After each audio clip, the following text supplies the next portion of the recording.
Hey friends, welcome back. I wanted to come on, excuse me, and make a video a little bit today about some of the reasons that I decided to make this channel. I had a few minutes right now, and if you saw the last video, I actually did it. I have some yogurt in the Instant Pot right now. It is getting ready to boil.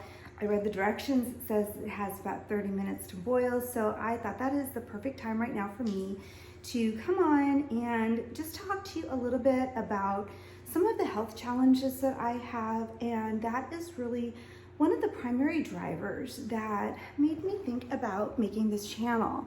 And I really struggled with it, and so I just really kind of felt like this might be a great opportunity to just talk to you guys about that, because I don't know who else might need to hear this.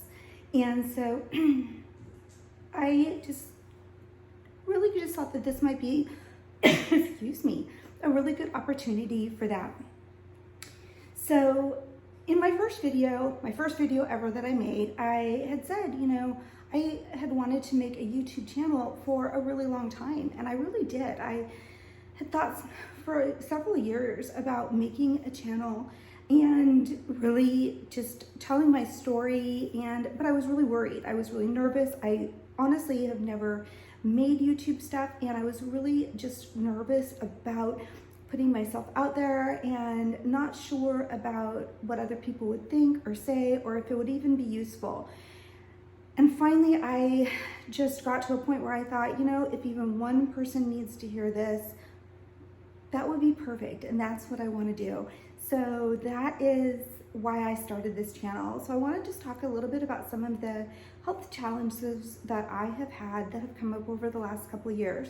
So previous to 2016, I was super healthy.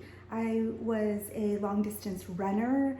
I've always been an emergency room nurse, but super healthy. And by the way, that noise that you guys always hear, that like flapping noise in the background, that is the dog door where Curtis and Louie constantly go in and out of the back screen. Anyways, 2016, I was very healthy. I was a long distance runner, and that was what I did for self-care. After I would work, I would run. And but around 2016, or actually prior to that, I had started noticing that I wasn't feeling well, and that I was not running as much. I was coughing a lot, and I was having like intermittent fever and just all different kinds of really odd symptoms.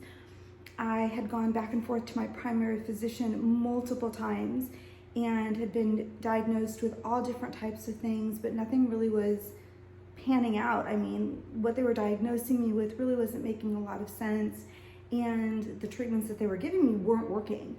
And I was continuing to get more and more sick. I was becoming very short of breath. I wasn't not only was I not able to run, but I was having difficulty even just walking because I was so short of breath. And that was not normal for me. At that point, I was, in my 40s. I had been a runner for years and years. And there was something wrong, and I knew that there was something wrong, but we couldn't figure it out. Finally, in 2016, I had changed primary physicians, and my first appointment with her, I walked into her office and I was just crying because I honestly thought maybe I was nuts. I thought maybe I was crazy. Maybe all the symptoms were just in my head, and that working as a nurse had just like gotten to me, and all these symptoms were just made up in my head. I couldn't figure out what was going on. And I walked into her office and I was just a mess. And she said to me, she took one look at me and she said, well, I don't know what's wrong with you, but you're clearly sick. I mean, something's wrong with you. And so I, of course, was just crying.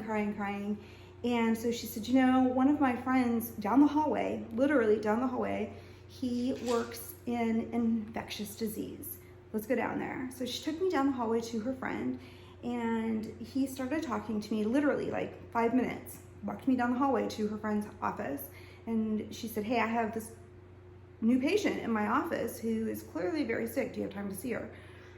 So he took me to his office, he started talking to me, and he said, well, I don't know what else you have, but you clearly have valley fever.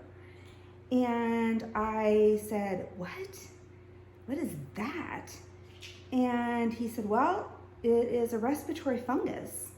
And, you know, we started talking about the fact that I live in an area where valley fever is very common, and that most people get better from it. I mean, especially, you know, most people don't even realize they have it. They often will feel like they don't feel very good for a few weeks, and then they get better. Not very many people even have to have like medication for it. But I was clearly very sick. And so he said, let's just get you started on some antifungal medication. You'll probably feel better in a couple weeks. He started me on the antifungal medication, but I continued to get sick. I became more and more sick. And so he said, something's not right. We did a whole bunch of other tests and things like that, and the medication that he had prescribed, which is very common for valley fever, was not working. So he said, let's change different medications. So we changed medications, still wasn't working. We changed medications a couple times, and the entire time I was becoming more and more sick. I had gotten to a point that I could not walk up and down the stairs in my home, that I was on leave of absence from work because I wasn't able to walk around even just, you know, anywhere. I couldn't perform my work duties.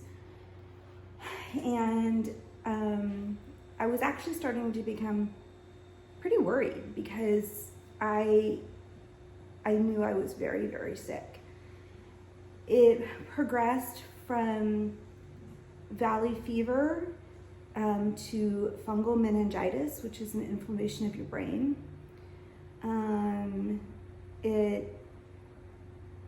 It took over my whole life.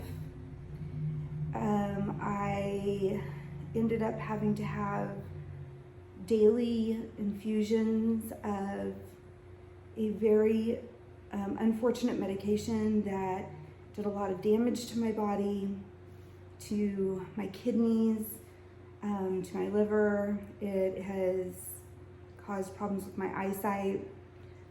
I was hospitalized for multiple times, but at one point I was hospitalized for about 3 to 4 weeks, and 11 days of that hospitalization, I don't even remember. It's like a black hole to me.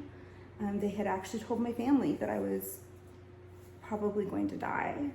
That at that point they didn't really think that there was a whole lot of hope for me. Obviously I didn't, and I'm very thankful for that. That brings me current and why I'm making this video. It has taken me years to come to recognition and kind of realize that that old me, that person I was, the runner, the athlete, the everything, that person's gone, and I have a new me. And this new me is who I am now, and that is who I have to live with. And I need to be happy with that and embrace that and be all that I can be, and not mourn the person I was, but be happy with who I am. That brings me to everything now. As a nurse, I really have known for many, many years that food can be used as healing power.